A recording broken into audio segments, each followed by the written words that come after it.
O Evangelho dos Evangélicos e o Evangelho do Reino de Deus. O texto da Palavra de Deus que me autoriza a fazer os comentários que vou fazer hoje à noite é o texto que registra palavras do Senhor Jesus ao final do Sermão do Monte, quando ele diz: nem todo aquele que me diz Senhor, Senhor, entrará no reino dos céus, mas apenas aquele que faz a vontade de meu Pai que está nos céus. Muitos me dirão naquele dia: Senhor, Senhor, não profetizamos em teu nome? Em teu nome não expulsamos demônios e não realizamos muitos milagres? Então eu lhes direi claramente: nunca os conheci. Afastem-se de mim, vocês que praticam o mal. Não pretendo, evidentemente, dizer quem são aqueles a respeito de quem o Senhor Jesus há de pronunciar palavras tão duras como: nunca vos conheci, afastem-se de mim, vocês que praticam o mal. Não estou aqui absolutamente para julgar ninguém e o ministério de ninguém. Mas é nesse mesmo texto do Sermão do Monte que nos adverte a respeito de não julgar para que não sejamos julgados, pois da mesma forma que julgarmos, seremos julgados, e a medida que usarmos também será usada para nos medir. É nesse mesmo texto e nesse mesmo contexto que o Senhor Jesus também nos fala: cuidado com os falsos profetas. Eles vêm a vocês vestidos de peles de ovelhas, mas por dentro são lobos devoradores. Vocês os reconhecerão por seus frutos. Pode alguém colher uvas de um espinheiro ou figos de ervas daninhas? Semelhantemente, toda árvore boa dá frutos bons, mas a árvore ruim dá frutos ruins. A árvore boa não pode dar frutos ruins, nem a árvore ruim pode dar frutos bons. Toda árvore que não produz bons frutos é cortada e lançada ao fogo. Assim, pelos seus frutos vocês os reconhecerão. Eu não posso, não tenho autorização do Senhor da igreja para julgar a igreja, para pronunciar vereditos, mas eu tenho a obrigação de discernir à luz daquilo que vejo, daquilo que ouço, comparando com a Escritura Sagrada, para cuidar de mim mesmo e cuidar daqueles sobre quem o Espírito Santo, pela sua misericórdia, me constituiu bispo. Esta é a orientação da Palavra de Deus e, portanto, é com esse senso de responsabilidade e temor que eu me pronuncio hoje à noite a respeito do Evangelho dos Evangélicos e o Evangelho do Reino de Deus. Devo dizer ainda, a título de introdução, que é quase impossível identificar o que se entende por Igreja Evangélica Brasileira. Na verdade, esta entidade, Igreja Evangélica Brasileira, não existe. Não existe a Igreja Evangélica Brasileira. O que existe? Existe um sem número de igrejas locais. Existem igrejas locais. A maioria delas aglutinada em denominações, e mesmo entre as denominações existe razoável diversidade. As igrejas batistas não são todas iguais, as metodistas não são todas iguais, as presbiterianas não são todas iguais, as Assembleias de Deus não são todas iguais. Há razoável diversidade em termos de ênfases teológicas, abordagens metodológicas, características litúrgicas, limites éticos. Então as igrejas não são todas iguais. Ainda que aglutinadas em blocos denominacionais, ainda há diversidade. Por outro lado, devemos considerar que existem pelo menos 3 blocos distintos que oferecem balizamentos através dos quais as igrejas se distinguem também umas das outras. Os 3 grandes blocos são, primeiro, o protestantismo histórico.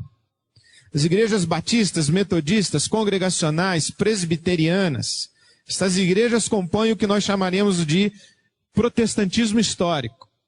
Existe o pentecostalismo histórico, Assembleia de Deus, por exemplo. E existe o neopentecostalismo. Então, eu entendo que quando estou usando o evangelho dos evangélicos, faço a opção de me referir a este segmento da igreja evangélica no Brasil, que é neopentecostal. Por quê? Primeiro, porque é este segmento que está na mídia radiofônica e televisiva. É este segmento da igreja neopentecostal que é minoria dentro deste conjunto chamado Igreja Evangélica Brasileira. É este segmento que é mais visto e ouvido. E, portanto, quando a sociedade em geral vai buscar uma matriz para identificar o que é ser evangélico no Brasil, é desta mídia que esta matriz se estabelece como padrão e como modelo. É o que é visto. As centenas de monografias e teses de mestrado e doutorado do nosso país, que são feitas de alguns anos para cá, tratam da igreja evangélica, mas na verdade tratam da igreja evangélica que ocupa a mídia. Não tratam da igreja evangélica. Mas é esta igreja que está na mídia que oferece a matriz do que é ser evangélico. E também é desta igreja na mídia que centenas e milhares de pastores e líderes de comunidades evangélicas menores derivam o seu conteúdo e a sua pregação e o seu ensino. Por quê? Porque de onde vem a metodologia, o conceito pregado, domingo após domingo, todas as noites da semana, em templos evangélicos, nos rincões deste país, daquilo que se vê na televisão e do que se ouve no rádio. A maioria dos pastores e líderes, dirigentes de pequenas comunidades, repete o que ouve e repete o que vê, e aspira a ser o que ouve e o que vê. Portanto, é esta igreja chamada neopentecostal, que ocupa espaço na mídia radiofônica e televisiva, que oferece a matriz do que é ser evangélico em termos gerais para a nossa sociedade hoje. E é a respeito desta igreja que eu me pronuncio falando sobre o evangelho dos evangélicos. Que evangélicos? Quais evangélicos? Então eu deixo claro que eu estou falando do segmento neopentecostal da igreja. Mais precisamente, para dar nome ao segmento, eu me refiro à Igreja Universal do Reino de Deus, à Igreja Internacional da Graça, à Igreja Apostólica Senhor Sara Nossa Terra e à Igreja Renascer em Cristo, além da Igreja Deus é Amor, que não está na televisão, mas que varre os cantos desse país pelo rádio. É desse mix, desse conjunto, desse emaranhado de métodos e de proclamações, de conjuntos de doutrinas e práticas religiosas, que eu derivo a minha percepção do evangelho dos evangélicos, que, na minha opinião, é absolutamente distinto do evangelho do Reino de Deus. Também a título de introdução e uma outra introdução razoavelmente longa, eu quero dizer que estou consciente de que nós não chegamos nesse caos de um dia para o outro. Nós percorremos um processo histórico. E a pergunta é, como é que chegamos ao evangelho dos evangélicos? Como é que saímos do cristianismo para chegarmos no evangelho dos evangélicos? Eu vejo que percorremos um caminho longo aí. Saímos do cristianismo para a cristandade. Da cristandade para o protestantismo, do protestantismo para o evangelicalismo, do evangelicalismo para o denominacionalismo, do denominacionalismo para o comunidadismo. E como nós estamos descendo a ladeira, até o português sofre, então ficou comunidadismo mesmo. E do comunidadismo para o institucionalismo. Eu acho que eu pulei o evangelicalismo aí, né? Pulei, mas vamos em frente assim mesmo, ladeira abaixo. Quando é que essa brincadeira começou? Essa brincadeira começou quando Constantino se converteu ao cristianismo, ou supostamente se converteu ao cristianismo e transformou o cristianismo a religião oficial do Império Romano, e o Império deixou de perseguir os cristãos e passou a tratar os cristãos com tapetes vermelhos. Dali em diante, os templos e o clero passaram a funcionar gradativamente como aparelhos políticos de manutenção e extensão do poder de Roma. Os guias espirituais já não eram homens de confiança de Deus, se é que existem homens de confiança de Deus, mas se tornaram e eram prioritariamente homens de confiança do imperador. Os templos ficaram mais próximos de serem prefeituras do que casas de oração. A coisa degringolou numa mistura de sexo, dinheiro e poder, que só veio a perder ibope para drogas, sexo e rock and roll na década de 60. Por volta de 1500, não apenas o Cabral fazia história, mas também Lutero, Calvino e os reformadores. Os reformadores pegaram a nau da cristandade e desenvolveram um movimento de antítese a ela, cristandade, e geraram o protestantismo. E o protestantismo foi um movimento de protesto, não foi um movimento de proposta. O protestantismo veio para criticar a cristandade, degenerada pelo romanismo. Foi uma reação teológica e conceitual, que aos poucos, foi desembocando em experiências comunitárias. E aí nós chegamos no denominacionalismo. Do movimento protestante surgiram experiências comunitárias.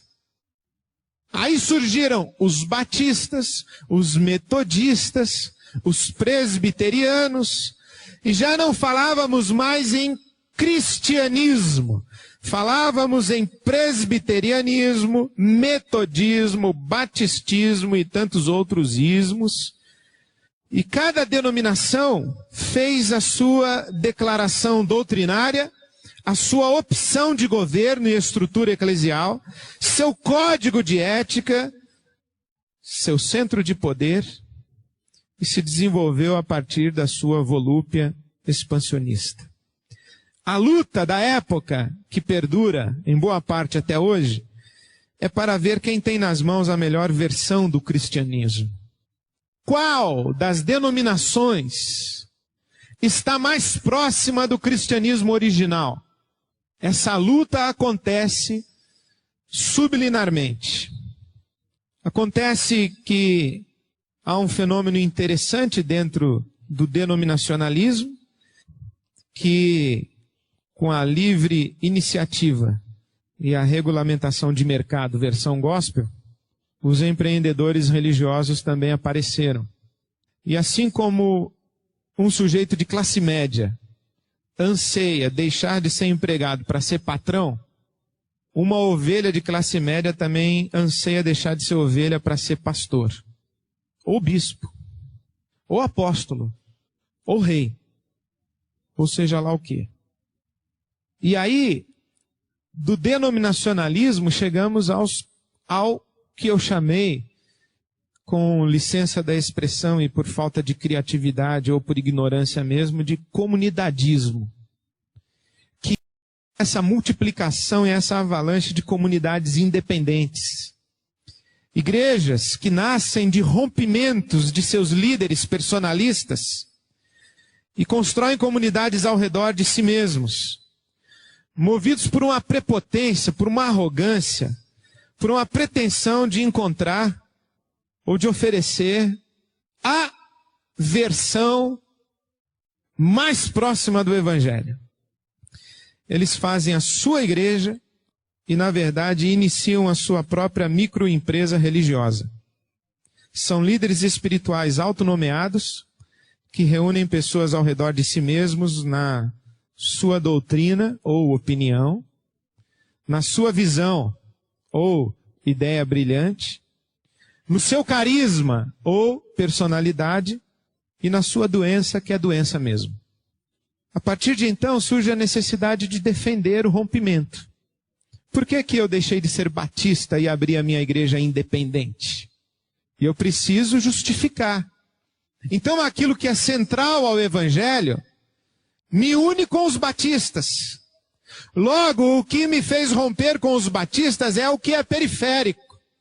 Mas como eu preciso justificar por que rompi, então eu começo a desenvolver todo o meu discurso, a minha argumentação e a minha vida eclesiástica à luz do que é periférico. A necessidade de afirmação e de fazer vingar a nova visão vai gerando uma vaidade disfarçada de piedade, onde o nome da comunidade passa a ser mais valorizado do que sua mensagem. E quando alguém abre os olhos, a vaca já foi para o brejo e o que era uma comunidade virou uma instituição grife. A partir daí, os testemunhos deixam de ser antes e depois de Cristo e passam a ser antes e depois da universal do reino de Deus, antes e depois da Renascer, antes e depois da IBAB, antes e depois da sua igreja local. A mensagem do Evangelho se torna secundária. A visão independente, personalista, se torna primária. E aí você cria uma instituição, um nome de igreja que vira grife, e você chega ao institucionalismo, que é o pé da ladeira. E se você acha que esse é o pé da ladeira, é porque você ainda não ouviu falar dos filhos do institucionalismo. São 6. O primeiro é o dogmatismo. O dogmatismo, o moralismo, o ritualismo, o tradicionalismo, o sectarismo e o proselitismo. O que é o dogmatismo? É a doutrina ganhando mais poder do que a verdade. É uma interpretação da Bíblia se tornando mais importante do que a própria Bíblia. Nós não temos os nossos editos papais, mas temos as nossas doutrinas, as nossas declarações de fé evangélicas e as maluquices dos bispos e apóstolos. O moralismo é a absolutização de um comportamento moral em detrimento da vida de santidade. Santidade não se padroniza. Comportamento, sim. Durante muitos anos, nós evangélicos fomos conhecidos como pessoas que não bebíamos, não fazíamos sexo antes do casamento e não fumávamos. Hoje as 3 coisas já não funcionam mais. Mas nós ainda continuamos acreditando que funcionam. O terceiro filho é o ritualismo. É um modelo litúrgico em detrimento da devoção do coração. Nós temos as nossas missas, nossas liturgias são uma mesmice, uma rotina. A gente já sabe o que vem depois. Não há espaço devocional num auditório evangélico. Há espaço ritualístico. Não há espaço devocional. Nesse ponto, meus queridos, eu queria ser budista. Porque ninguém ousaria entrar num templo budista e falar para um camarada sentado na posição de lótus e com olhos fechados que tem que dar um aviso da cantina agora. Tradicionalismo, o sectarismo e o proselitismo são filhos bastardos. Porque o dogmatismo, o moralismo e o ritualismo podem ser justificados biblicamente. Nós temos doutrinas seguidas de referências bíblicas. Padrões comportamentais seguidos de referências bíblicas. E procedimentos litúrgicos seguidos de referências bíblicas. Mas nós não podemos ter tradição seguida de referência bíblica, do tipo escola dominical às 9. Não tem referência bíblica para isso. Culto evangelístico à noite, culto doutrinário de manhã. Não tem referência bíblica para isso. Tem uns malucos que começaram a louvar de costas. Isso aí dá para defender biblicamente. Agora, tradição não se defende biblicamente, se defende dizendo, aqui sempre fizemos assim. É uma afirmação sutil do que o Espírito Santo parou de soprar. O Espírito Santo que é apresentado na palavra de Deus como um vento que sopra onde quer, você não sabe de onde vem nem para onde vai, é transformado num ventilador barato, que nem girar, gira. E não pode girar. Porque quem tem uma visão particular, independente, institucionalizou a sua visão, não pode rever conceitos, rever metodologias, rever modelos. Porque rever e questionar é questionar a si mesmo. E apóstolo é infalível. Principalmente porque os malucos dizem sempre que Deus me falou. E Deus não se contradiz. Ou ele falou errado há 10 anos atrás, quando você fez aquela briga tremenda para dividir a igreja, a gente veio atrás de você. Ou você mudou de ideia, ou você é doido, ou você é mau caráter. Então, o que Deus falou uma vez, ele não fala diferente nunca mais. E o Espírito deixa de ser um vento e se torna um ventilador. É a tradição.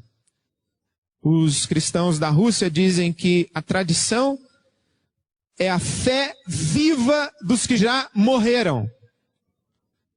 E o tradicionalismo é a fé morta dos que ainda vivem. Nós temos tradição, mas não somos tradicionalistas.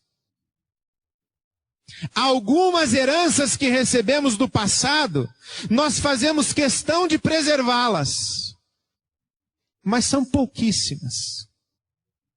Porque são fé viva. O sectarismo é a absolutização de um grupo de adeptos em detrimento do corpo de Cristo, os filhos do reino. Os sectários dizem que se você não crê como nós, não se comporta como nós e não cultua Deus do nosso jeito, então você não é um dos nossos. Se você não é um dos nossos e nós temos a verdade, então você tem a mentira. Está no erro ou em rebeldia contra a visão e a unção que Deus nos deu. Nesse caso, você tem que se tornar um de nós, senão você vai para o inferno. Experimente sair de igreja de bispo e de apóstolo, para você ver que se você não sai debaixo de maldição. Porque você vai para o erro. Você não é dos nossos. Você está se rebelando contra a visão. Você está se rebelando contra a unção. A mão do Senhor vai pesar sobre você. Nós somos maravilhosos e certos. E mais ninguém. E por conta disso é que surge o proselitismo. Se só nós temos a verdade, todo mundo tem que se tornar um de nós. E a gente sai distribuindo folheto para tudo que é lado e fazendo programa no rádio e na televisão, porque o Brasil tem o direito de ouvir a visão que Deus nos deu. Portanto, contribuam para o nosso programa de rádio. Por isso é que, olhando esse cenário, e essa ladeira que a gente veio descendo, onde nós chegamos, eu consigo olhar para trás e ver boa intenção em muita coisa do que acontece. Eu consigo dar graças a Deus pelos pioneiros que se revoltaram contra a cristandade, contra o romanismo, que evangelizaram esse país no lombo de burro. Eu consigo dar graças a Deus pelos pioneiros que entraram no rádio com o anúncio do Evangelho, disseminaram a palavra de Deus. Eu consigo dar graças a Deus por aqueles que conseguiram traduzir os princípios elementares do Evangelho em folhetos simples, Passei a minha adolescência distribuindo folhetos no morro, dirigindo culto evangelístico em praça pública, pregando em congregação para 7 pessoas, no alto do Morro da Bela Sintra, no litoral de São Paulo. A minha adolescência, a minha juventude foi vivida assim. E eu dou graças a Deus porque foi nesse contexto que eu me converti, foi nesse contexto que eu fui educado na fé, foi nesse contexto que eu recebi as bases da minha vida cristã. Mas eu vejo que não foram poucos os evangélicos que degeneraram o evangelho por causa de sua ganância, por causa das suas deficiências de caráter, por causa da sua ambição, e muitos, inclusive, sinceramente, iludidos e enganados. Portanto, eu resumo o evangelho dos evangélicos, dizendo que, em primeiro lugar, ele é estratificado. Precisamos respeitar esta igreja evangélica, porque o evangelho dos evangélicos é estratificado. Tem a base e tem a cúpula. No tempo em que eu frequentava as assembleias da minha denominação, batista, as assembleias da Convenção Batista Brasileira, que fui a muito poucas, e a muitas assembleias da Convenção Batista do Estado de São Paulo, eu ouvia que em cada assembleia, na verdade, aconteciam simultaneamente 3 assembleias. A assembleia do plenário, a assembleia do palco e a assembleia dos corredores. A assembleia do plenário era inocente. A do palco era sagaz. E dos corredores era diabólica. Esse fenômeno ainda acontece na igreja evangélica ou nesse conjunto e universo religioso que chamamos de igreja evangélica. A igreja evangélica é estratificada, tem o palco e tem o plenário. A igreja evangélica tem a cúpula e tem a base. Precisamos falar com muito respeito, com muito cuidado a respeito da base, mas precisamos discernir a cúpula. Porque a base é movida pela ingenuidade e singeleza da fé. A cúpula é oportunista. O fenômeno evangélico se explica melhor pelas categorias da sociologia e da psicologia de massa do que pelas categorias da teologia. O crescimento evangélico no nosso país é um crescimento muito mais explicado pela sociologia do que pela teologia. E a palavra-chave disso aqui é clericalismo. Porque existe um contingente enorme de gente no palco que sabe manipular a singeleza e a autenticidade da fé da massa. A base transita livremente entre o catolicismo, o protestantismo e as religiões afro. A base, ao mesmo tempo que vai à missa, no domingo de Ramos, faz cirurgia em centro espírita, leva filho em benzedeira e pede oração para a tia da Assembleia de Deus. Essa é a base. A base transita aí. A cúpula é pragmática e aproveita esse imaginário religioso como fator de crescimento da pessoa jurídica e enriquecimento da pessoa física. A palavra-chave aqui é sincretismo. A Universal do Reino de Deus, meus queridos, é uma mistura de macumba, protestantismo e catolicismo. Na cúpula. Na base, tem um povo clamando por Deus e pelo Evangelho. Mas na cúpula, a coisa se complica. Uma é a Universal da televisão. Outra é a Universal dos templos macro, dos megatemplos. Um é o R.R. Soares da televisão. Outro é o R.R. Soares do culto. E outra é a Internacional da Graça, lá do fundão onde repórter não vai. É estratificado. E essa mistura e esse sincretismo é visto nos fenômenos mais extraordinários e interessantes que a gente pode conceber. Eu acho que estas igrejas devem ter um departamento de criatividade. Domingo passado foi a Marcha do Sal na Igreja Universal. Você tinha que passar em Sal Grosso. E os 318 pastores ficariam abençoando você atravessando o Sal Grosso. No meu tempo, isso não era evangelho. Hoje à noite, segunda-feira à noite, a Universal está distribuindo um cajado com água do Jordão, que aqui entre nós é um canudo de bique torcido no fogo com água de pia. Porque eu vi, tem até tampinha, sabe aquela tampinha de bique que você morde? Tem a tampinha. E foi anunciado que você pode ir lá pegar e colocar aquela água do Jordão para ungir o seu negócio. A sua dívida será então liberada na unção. E outro dia eu estava vendo um programa na televisão, já nem me lembro de que, graças a Deus eu não me lembro. Lembrei. Era da Renascer e era um testemunho sobre venha ser um Gideão. Porque Deus vai liberar para você a unção da casa própria quando você se tornar um Gideão. Ora, francamente, a base é supersticiosa e cheia de crendices. É o Brasil, minha gente. Nós somos filhos de portugueses, índios e africanos. Temos uma pitada europeia.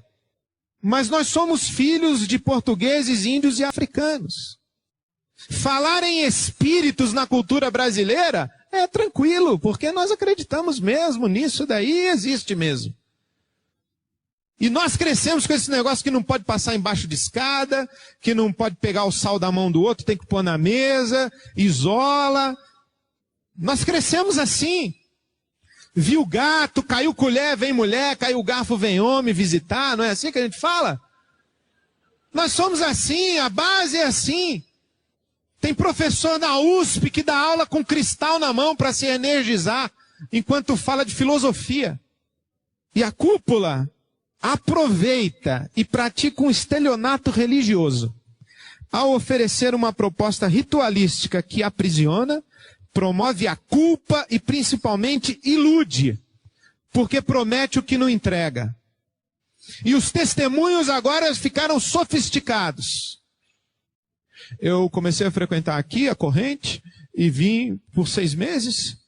E é bom que se diga isso, porque não é da noite para o dia, tem que perseverar. Não pode quebrar a corrente, porque sabe que não entrega mesmo.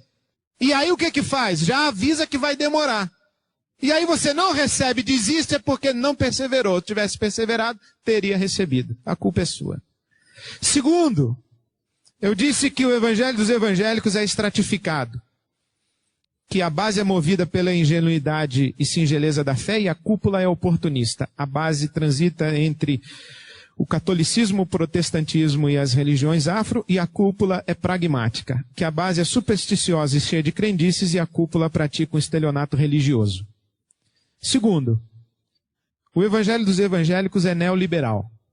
É neoliberal. Explico. Nasce a partir dos pressupostos capitalistas, onde impera o princípio do custo-benefício. Máximo lucro com mínimo custo. Palavra-chave, prosperidade. Se desenvolve no terreno do egocentrismo, disfarçado de respeito às liberdades individuais. Palavra-chave, egoísmo. Promove a desconsideração de toda e qualquer autoridade reguladora dos investimentos individuais, onde tudo que interessa é o lucro e a prosperidade pessoal. Palavra-chave, individualismo. Se expande a partir da mentalidade de mercado, tanto dos líderes quanto dos fiéis. Pois os líderes entram com as técnicas de vendas, as franquias, as pirâmides, a relação faturamento-comissões, o marketing, tudo em favor da construção de impérios religiosos, enquanto os fiéis entram com a busca de produtos e serviços, estando dispostos, inclusive, a pagar financeiramente pela sua satisfação. É um negócio. Eu abro a minha microempresa religiosa, navego na crendice e no sincretismo popular, prometo mundos e fundos, crio mecanismos de vinculação, de amarração, utilizo as leis da sociologia e da psicologia e encontro um povo desesperado que está disposto a pagar pelo seu alívio do sofrimento ou pela recompensa da sua ganância. Terceiro, o evangelho dos evangélicos é mágico. É mágico. Promove a infantilização em detrimento da maturidade, a dependência em detrimento da emancipação e a acomodação em detrimento da combatividade. Para ser evangélico, você não precisa crescer, não precisa assumir responsabilidades e não precisa agir agregando as virtudes do seu caráter ao processo da vida. Sabe por quê? Primeiro, porque Deus resolve. Segundo, porque o guru resolve se Deus não resolver. Eu fico impressionado com esse papo de agora estou liberando a unção.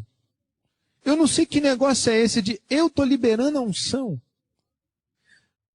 Pense, como é que funciona isso? O Espírito Santo vem, eu digo, ainda não, Espírito Santo. Ainda não, que eu não liberei. O pessoal ainda não contribuiu direito.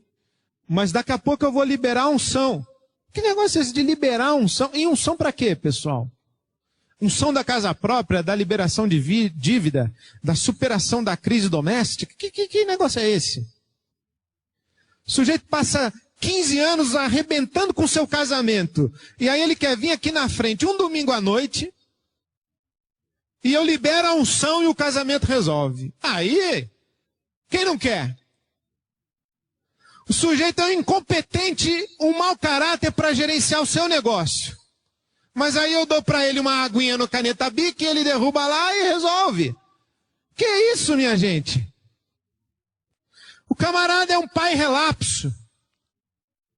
Tem um filho rebelde. Não que todo filho rebelde seja filho de pai relapso. E não que todo pai relapso tenha filho rebelde.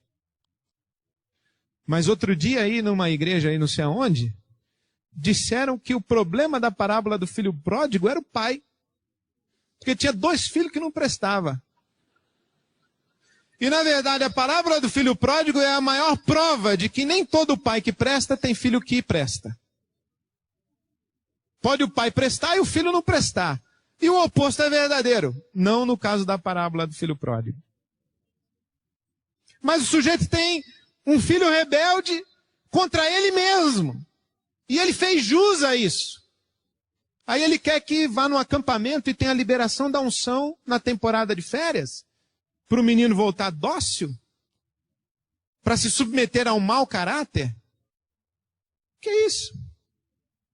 Então, essa mágica de não assumir responsabilidades, de não agir com caráter e esperar que Deus resolva ou que o guru solte o paletó. O que é isso, pessoal? 4. O evangelho dos evangélicos é fundamentalista. E aí eu peço licença aos irmãos para citar o Frei Beto. Fundamentalismo interpreta e aplica literalmente os textos religiosos. Não sabe que a linguagem simbólica da Bíblia, rica em metáforas, recorre a lendas e mitos para traduzir o ensinamento religioso. Vou parar por aqui. Fundamentalista é literalista.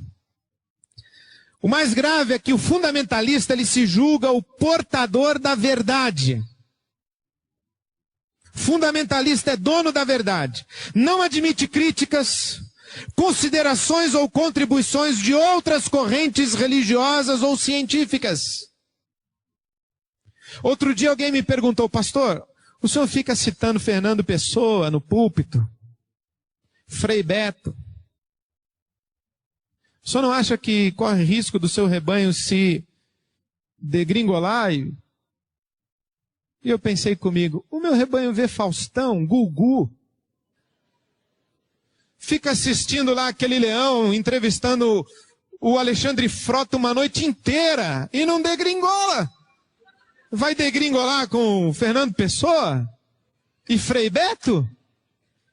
Ora, vamos dialogar, minha gente, mas fundamentalista não dialoga. Todos os que não concordam, não são do mesmo time, não têm a mesma etiqueta, são tratados como infiéis, heréticos e são excomungados ou banidos. Enfim, arvora-se o fundamentalista em paradigma universal.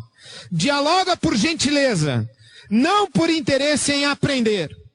Ouve para munir-se de mais argumentos contra o interlocutor. Finge-se de tolerante para reforçar sua convicção de que o outro merece, como infiel, ser queimado na fogueira da Inquisição, das torres de Nova York ou dos mísseis atirados no Iraque e agora no Afeganistão. Convencido de que só a sua verdade há de prevalecer. Diz o Frei Beto, o fundamentalista desconhece que o amor consiste em não fazer da diferença divergência. Por isso, o evangélico é sectário, intolerante, absolutamente desconectado da realidade. Quando eu estava no exército, eu nunca me esqueço que a gente não podia entrar com o gorro para as refeições. E se o sargento pegasse, era uma situação muito difícil. E eu tinha um amigo de uma igreja evangélica que estava entrando no refeitório com o gorro. E nós ali na fila, o sargento se aproximando, veio um amigo, o outro, e tentou pegar o gorro dele antes do sargento, para ajudá-lo. E quando o rapaz estendeu a mão na cabeça dele, ele falou assim, tira a mão da minha cabeça, filho do diabo. Filho do diabo não põe a mão na minha cabeça. Eu, há poucos dias atrás, conversei com um homem que durante 9 anos foi pai de santo, dono de terreiro, e abandonou. E acredita que somente pela invocação do nome de Jesus ele conseguiu se livrar daquilo. E ele disse assim, eu tenho muita dificuldade de entrar numa igreja evangélica, porque ninguém sequer tentará me ouvir. A primeira coisa que tentarão fazer será expulsar o diabo de mim. O meu amigo, que mandou tirar a mão da cabeça filho do diabo, fez isso há 20 anos, 22, 23 anos atrás. Mas essa conversa que eu tive foi a semana passada. Pode ser que alguns deles, e quem sabe até alguns de nós, tenham o diabo mesmo pendurado. Mas a gente não pode ser tão intolerante, tão sectário, e construir essa cerca que nos impede de dialogar com a sociedade. O evangélico fundamentalista, ele é ausente do mundo, em termos de influenciar o mundo, mas ele é imerso no mundo, uma vez que ele raciocina conforme o mundo. Veja o que diz o Frei Beto, quem fala em democracia instaura a ditadura. Quem promete assegurar a paz, faz a guerra. Quem professa o nome de Deus, não reconhece na face do seu semelhante. Quem aspira um mundo melhor, não ousa admitir a transformação de sua própria realidade. O evangélico fundamentalista é dogmático, hermético, fechado a influências e, portanto, é burro e incoerente. Quinto, o evangelho dos evangélicos é um simulacro. Simulacro é a fotografia mais bonita que o sanduíche. E eu não me iludo porque vejo que o evangelho dos evangélicos é mais bonito no rádio, na televisão do que na vida. As promessas dos líderes espirituais são mais garantidas. As promessas dos líderes espirituais são mais garantidas pela sua prepotência do que pela sua fé. Nós temos muitos profetas na igreja evangélica, mas suponho que tenhamos muito mais falsos profetas. Os testemunhos dos abençoados são mais espetaculares do que a realidade dos cristãos comuns. De vez em quando, isso faz parte da dimensão masoquista da minha personalidade, eu fico vendo na televisão esse negócio. Às vezes eu penso que é pegadinha. Não é possível. Às vezes eu penso que é pegadinha. Às vezes eu penso que é jogada de marketing, que o cara não é nada daquilo, que aquele testemunho é mentiroso e é colocado ali, é falso, para vender o evento, para vender a igreja, para vender. É falso, porque é um testemunho espetacular demais. E às vezes eu penso que, sabe o que é? É por amostragem. Você tem um montão de gente que faliu e 3 ou 4 que conseguiram se refazer. Aí eu trago aqui no púlpito quais? Os 3 ou 4 que se refizeram. Só que não é uma regra. É apenas uma amostragem. E eu acredito que a gente conseguiria pegar aqui mesmo nesse auditório alguns 3 ou 4 testemunhos extraordinários. Mas depois eu falaria assim, vamos ficar em pé os irmãos que estão numa draga e queriam ter um testemunho igual a esse aqui domingo que vem. Fique em pé. Você acha que ia ter mais ou menos que 3 ou 4? A aparência de integridade dos líderes espirituais é mais convincente na televisão e no rádio do que na realidade de suas negociatas. A igreja evangélica está envolvida nos boatos, com tráfico de armas, lavagem de dinheiro, negociação com crime organizado, acordos políticos, venda de igrejas e rebanhos. Tem gente que vende igreja, sabia, com porteira fechada. Tenho 200 membros, a arrecadação dominical é de tanto e vale tanto. Quer comprar?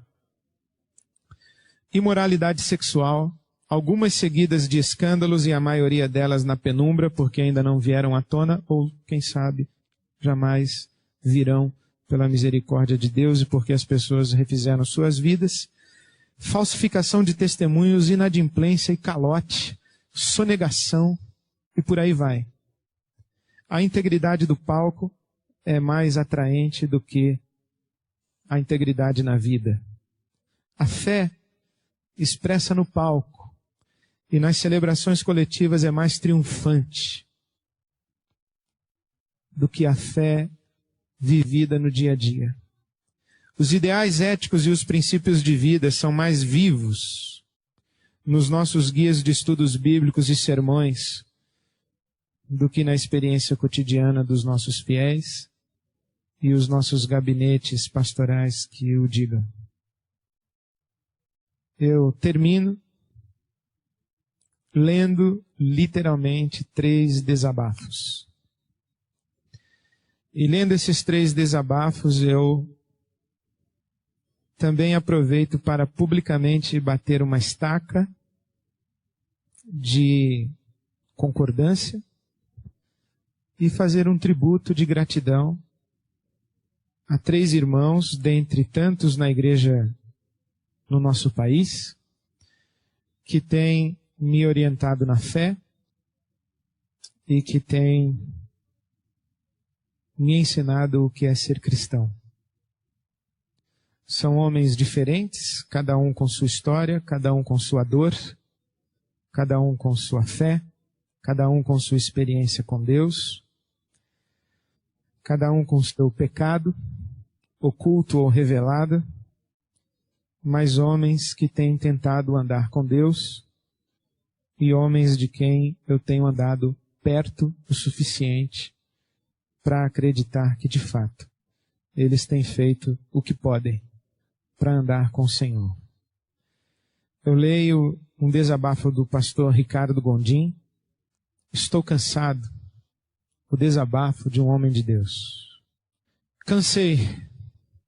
Entendo que o mundo evangélico não admite que um pastor confesse o seu cansaço. Conheço as várias passagens da Bíblia que prometem restaurar os trôpegos. Compreendo que o profeta Isaías ensina que Deus restaura as forças dos que não têm nenhum vigor. Também estou informado de que Jesus dá alívio para os cansados. Por isso, já me preparo para as censuras dos que se escandalizarem com minha confissão e me considerarem um derrotista. Contudo, não consigo dissimular. Eu me acho exausto. Não me afadiguei com Deus ou com a minha vocação. Continuo entusiasmado pelo que faço. Amo o meu Deus, bem como minha família e amigos. Permaneço esperançoso, minha fadiga nasce de outras fontes. Canso com o discurso repetitivo e absurdo dos que mercadejam a palavra de Deus. Já não aguento mais que se usem versículos tirados do Antigo Testamento e que se aplicavam a Israel para vender ilusões aos que lotam as igrejas em busca de alívio. Essa possibilidade mágica de reverter uma realidade cruel me deixa arrasado, porque sei que é uma propaganda enganosa.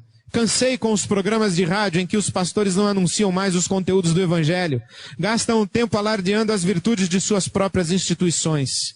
Causa tédio tomar consciência das infinitas campanhas e correntes de oração, todas visando exclusivamente a encher os seus templos. Considero os amuletos evangélicos horríveis. Cansei de ter de explicar que há uma diferença brutal entre a fé bíblica e as crendices supersticiosas. Canso com a leitura simplista que algumas correntes evangélicas fazem da realidade. Sinto-me triste quando percebo que a injustiça social é vista como uma conspiração satânica e não como fruto de uma construção social perversa. Não consideram os séculos de preconceitos, nem que existe uma economia perversa privilegiando as elites há séculos. Não aguento mais cultos de amarrar demônios ou de desfazer as maldições que pairam sobre o Brasil e o mundo. Canso com a repetição enfadonha das teologias sem criatividade nem riqueza poética. Sinto pena dos teólogos que se contentam em reproduzir o que os outros escreveram há séculos. Presos às molduras de suas escolas teológicas, não conseguem admitir que haja outros ângulos de leitura das Escrituras. Convivem com uma teologia pronta, não enxergam sua pobreza porque acreditam que basta aprofundarem um conhecimento científico da Bíblia e desvendarão os mistérios de Deus. A aridez fundamentalista exaure as minhas forças. Canso com os estereótipos pentecostais. Como é doloroso observá-los. Sem uma visitação nova do Espírito Santo, buscam criar ambientes espirituais com gritos e manifestações emocionais. Não há nada mais desolador que um culto pentecostal com uma coreografia preservada, mas sem vitalidade espiritual. Cansei, inclusive, de ouvir piadas contadas pelos próprios pentecostais sobre os dons espirituais. Cansei de ouvir relatos sobre evangelistas estrangeiros que vêm ao Brasil para soprar sobre as multidões. Fico abatido com eles porque sei que provocam que as pessoas caiam sob o poder de Deus, entre aspas, para tirar fotografias ou gravar os acontecimentos e depois levantar fortunas em seus países de origem. Canso com as perguntas que me fazem sobre a conduta cristã e o legalismo. Recebo todos os dias várias mensagens eletrônicas de gente me perguntando se pode beber vinho, usar piercing, fazer tatuagem, se tratar com acupuntura. A lista é enorme e parece inexaurível. Canso com essa mentalidade pequena, que não sai das questiúnculas, que não concebe um exercício religioso mais nobre, que não pensa em grandes temas. Canso com gente que precisa de cabrestos, que não sabe ser livre e não consegue caminhar com princípios. Acho intolerável conviver com aqueles que se acomodam com uma existência sob o domínio da lei e não do amor. Canso com os livros evangélicos traduzidos para o português. Não tanto pelas traduções mal feitas, tampouco pelos exemplos tirados do golfe ou do beisebol, que nada tem a ver com a nossa realidade. Canso com os pacotes prontos e com o pragmatismo. Já não aguento mais livros com 10 leis ou 21 passos para qualquer coisa. Não consigo entender como uma igreja tão vibrante como a brasileira precisa copiar os exemplos lá do norte, onde a abundância é tanta que os profetas denunciam o pecado da complacência entre os crentes. Cansei de opinar se concordo com um novo modelo de crescimento de igreja copiado e que vem sendo adotado no Brasil. Canso com a falta de beleza artística dos evangélicos. Canso de explicar que nem todos os pastores são gananciosos e que as igrejas não existem para enriquecer a sua liderança. Cansei de dar satisfações todas as vezes que faço qualquer negócio em nome da igreja. Tenho de provar que nossa igreja não tem título protestado em cartório, não é rica e que nós vivemos com um orçamento apertado. Não há nada mais desgastante do que ser obrigado a explanar para parentes ou amigos não evangélicos que aquele último escândalo moral noticiado no jornal não representa a grande maioria dos pastores que vivem dignamente. Canso com as vaidades religiosas. É fatigante observar os líderes que adoram cargos, posições e títulos. Desdenho os conchavos políticos que possibilitam eleições para os altos escalões denominacionais. Cansei com as vaidades acadêmicas e com os mestrados e doutorados que apenas enriquecem os currículos e geram uma soberba tola. Não suporto ouvir que mais um se auto-intitulou apóstolo. Sei que estou cansado, entretanto, não permitirei que o meu cansaço me torne um cínico. Decidi lutar para não atrofiar o meu coração. Pode ser que outros estejam tão cansados quanto eu. Se é o seu caso, convido então a mudar a sua agenda, romper com as estruturas religiosas que sugam suas energias, voltar ao primeiro amor. Jesus afirmou que não adianta ganhar o mundo inteiro e perder a alma. Ainda é tempo de salvar a nossa. Leio o desabafo do reverendo Caio Fábio. Eu confesso, preciso confessar, não tenho como deixar de declarar a minha alma. Está insuportável. É insuportável ligar a televisão e ver o culto que se faz ao Monte Sinai, que gera para a escravidão. Os Gálatas são o nosso jardim da infância. Nós nos tornamos PhDs do retrocesso à lei e aos sacrifícios. Pisa-se sobre a cruz de Cristo em nome de Jesus. Insuportável, seja anátema. É insuportável ver o culto à fé na fé. E também assistir descarados convites feitos em nome de Deus para que se faça novos sacrifícios, visto que o de Jesus não foi suficiente. E Deus só atende se alguém fizer voto de frequência ao templo e dê dinheiro aos sacerdotes do engano e da ganância. Insuportável. É insuportável assistir ao silêncio de todos os dantes protestantes e que até hoje ofendem os cultos afro-ameríndios por seus sacrifícios, sendo que estes ainda têm razão para sacrificar, visto que não confessam e não oram em nome de Jesus. Ver estes dantes protestantes ante o estelionato feito e do nome de Jesus, quando se convida o povo para sacrificar a Deus, tornando o sacrifício de Jesus algo menor e dispensável. É insuportável. É insuportável ver o povo sendo levado para debaixo do jugo da lei, quando se ressuscitam as maldições todas do Velho Testamento, e que morreram na cruz quando Jesus se fez maldição em nosso lugar. É insuportável. É insuportável ver que para a maioria dos cristãos a lei não morreu em Cristo, conforme a palavra, visto que mantém-na vigente como mandamento de vida, mas que apenas existe para gerar culpa e morte, também conforme a Escritura. É insuportável. É insuportável ver e ouvir pastores tratando a graça de Deus como se fosse uma parte da revelação, como mais uma doutrina, sem discernir que não há nada, muito menos qualquer revelação, se não houver sempre, antes, durante e depois, transcendentemente, imanentemente, graça e apenas graça, misericórdia. É insuportável ver a Bíblia sendo ensinada por cegos, que guiam outros cegos, visto que nem mesmo passaram da Bíblia como livro santo, desconhecendo a revelação da palavra da graça do Evangelho de Deus. Insuportável tristeza. É insuportável ver que os cristãos acreditam em Deus, entre aspas, sem saber que nada fazem mais que os demônios, quando assim profetam. posto que não estamos nesta vida para reconhecer que Deus existe, mas para amá-lo e conhecê-lo. Insuportável desperdício.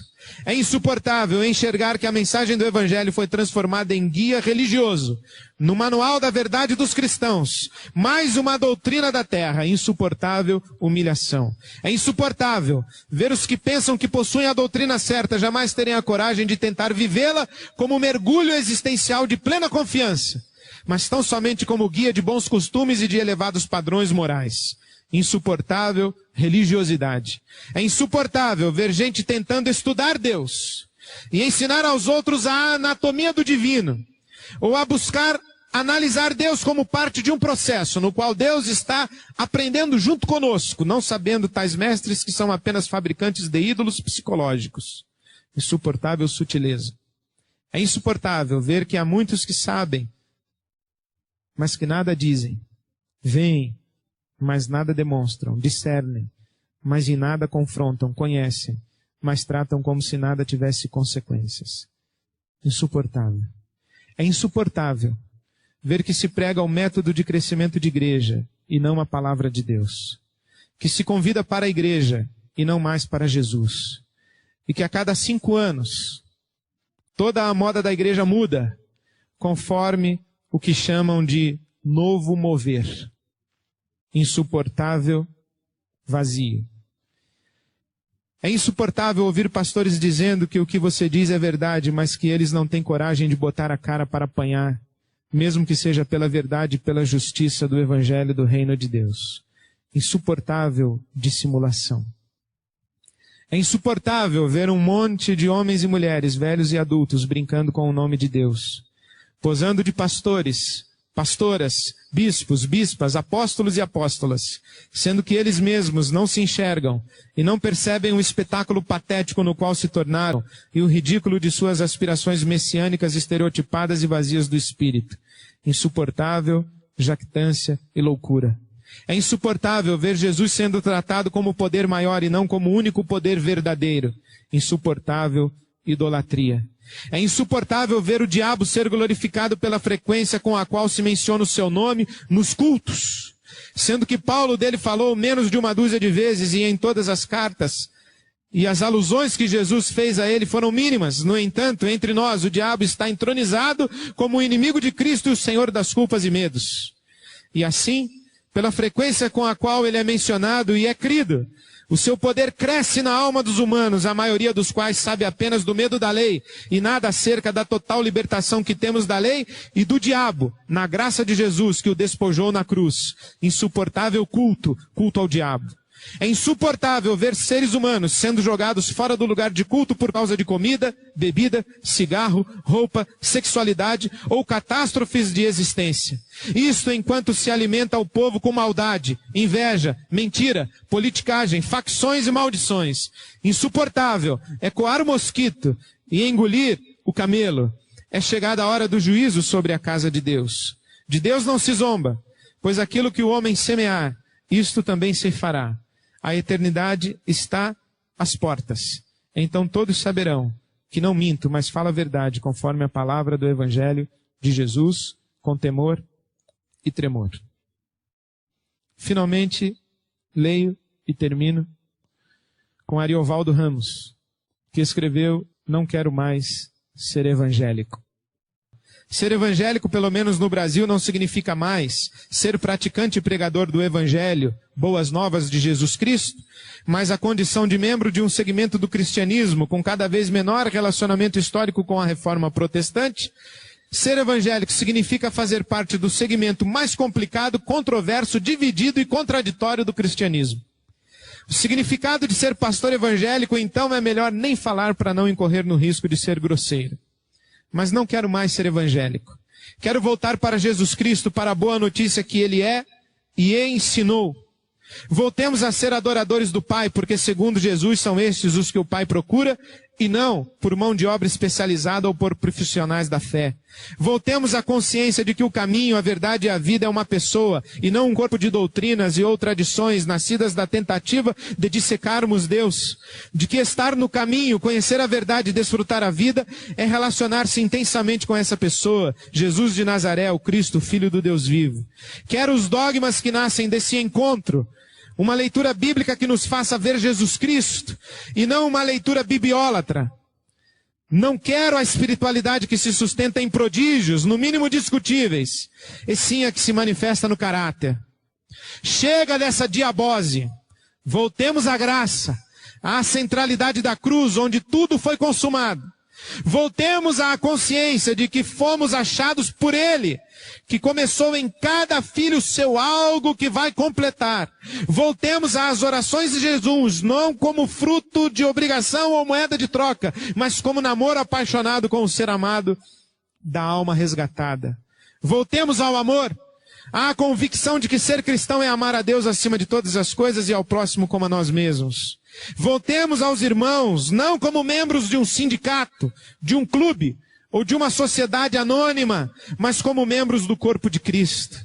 Quero relacionar-me com eles como as crianças relacionam-se com os que as alimentam, em profundo amor e senso de dependência. Quero voltar a ser guardião do meu irmão e não seu juiz. Voltemos ao amor que agasalha no frio, assiste na dor, descedenta na sede, alimenta na fome, que reparte, que não usa o pronome meu, mas o pronome nosso. Para que os títulos? Pastor, reverendo, bispo, apóstolo. O que estes significam se todos são sacerdotes? Quero voltar a ser leigo. Para que o clericalismo? Voltemos ao sermos servos uns dos outros. Aos dons do corpo que correm soltos e dão um tom litúrgico da reunião dos santos. Aonde 2 ou 3 estiverem reunidos em meu nome, eu lá estarei. Que o culto seja do povo e não dos dirigentes. Chega de show. Voltemos aos presbíteros e diáconos, não como títulos, mas como função. Os que sob unção da igreja local cuidam da ministração da palavra, da vida de oração da comunidade, para que ninguém tenha necessidade, seja material, espiritual ou social. Chega de ministérios megalômanos onde o povo de Deus é mão de obra e massa de manobra. Para que templos? O institucionalismo, o denominacionalismo? Voltemos às catacumbas, à igreja local. Por que o púlpito-centrismo? Voltemos ao instruir-vos uns aos outros. Por que a pressão pelo crescimento? Jesus não nos ordenou ser uma igreja que cresce, mas uma igreja que aparece.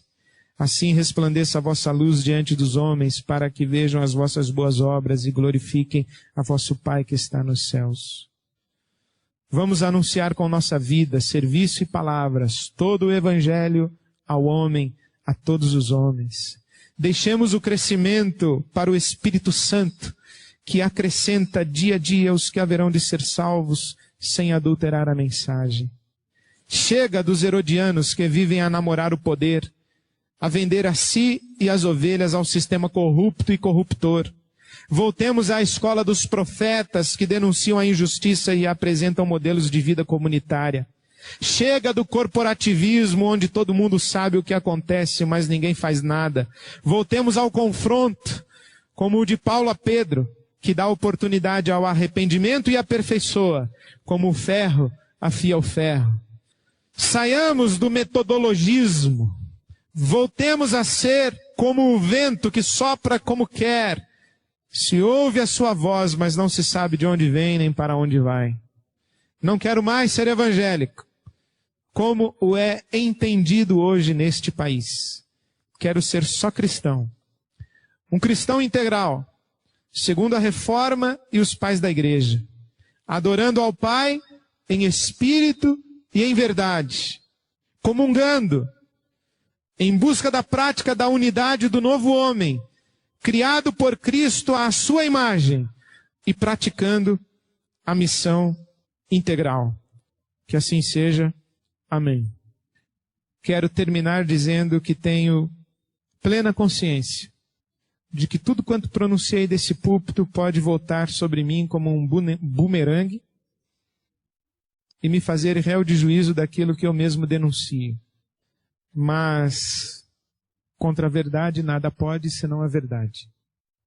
E o Deus em quem eu creio e a quem eu sirvo é um Deus de graça e misericórdia, e tenho certeza que a sua bondade e a sua misericórdia me seguirão todos os dias da minha vida.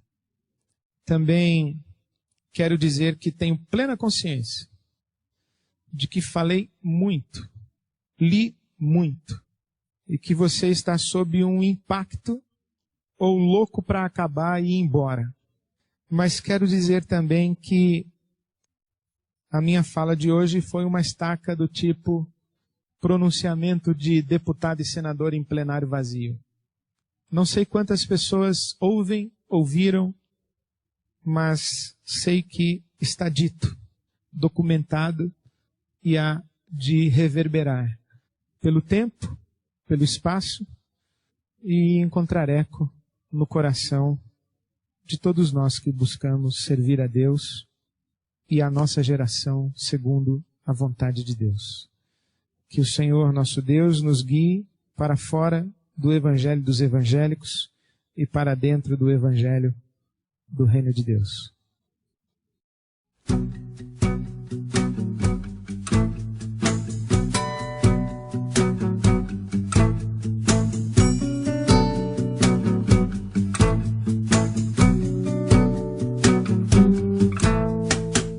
Procuro alguém pra resolver meu problema, pois não consigo me encaixar nesse esquema.